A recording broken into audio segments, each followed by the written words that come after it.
Hi friends, இந்த வீடியோவில் வந்து நம்ம என்ன பார்க்க போகிறோம் அப்படின்னு கேட்டிங்கன்னா, இப்போ வந்து நம்மளோட மதகஜராஜா திரைப்படம் ரிலீஸ் ஆகி கிட்டத்தட்ட வந்து 6 நாட்கள் முடிஞ்சிருக்குங்க. ஸோ 6 நாட்கள் முடியல நம்மளோட மதகஜராஜா எத்தனை கோடி வசூல் செஞ்சிருக்கு, அந்த ஒரு விவரத்தை பார்த்தா இந்த வீடியோவில் நம்ம டீட்டெயிலாக பேச போகிறோம்.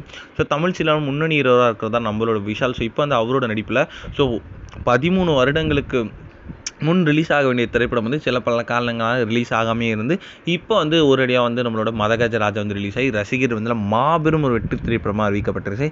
மேபி வந்து அப்போ ரிலீஸ் ஆயிருந்தால் கூட வந்து இந்த அளவுக்கு இவ்வளோ பெரிய கிராண்ட் ஓப்பனிங் கிடச்சிருக்குமா அப்படின்னு கண்டிப்பாக தெரில. ஆனால் வந்து இப்போ வந்து நம்மளோட மதகஜராஜாவுக்கு செம்ம பெரிய ஓப்பனிங் வந்து கிடச்சிருக்கு. இந்த திரைப்படத்தை வந்து நம்ம சுந்தர் சி தான் இயக்கியிருந்தாங்க. ஸோ மேலும் வந்து ஒரு வரலட்சுமி, அஞ்சலி அண்ட் ஓஜி, சந்தானம், மனோபாலா, மணிவண்ணன், இந்த மாதிரி வந்து ஏகப்பட்ட கதாபாத்திரம் இந்த திரைப்படத்தில் ரொம்ப ரொம்ப முக்கியமான ரோலில் பண்ணியிருந்தாங்க. ஸோ திரைப்படத்தை பார்த்த ரசிகர்கள் எல்லாருமே வந்து ரொம்ப ரொம்ப சூப்பராக இருந்துச்சு, செம்ம வயிறு வலிக்க சிரிச்சிட்டு இருந்தோம் அப்படின்ட்டு தான் சொல்லியிருந்தாங்க.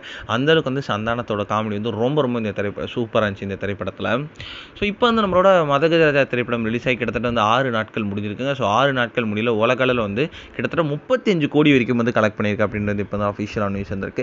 அதாவது பொங்கல் திரைப்படத்துக்கு ரிலீஸ் ஆன பெரிய பெரிய படங்களெல்லாம் விட மதகஜராஜா தான் நம்பர் 1ல இருக்குது. கிட்டத்தட்ட வந்து ரசிகர்களால் பொங்கல் வின்னர் அப்படின்ட்டு வந்து மதகஜராஜா வந்து சொல்லப்படுது.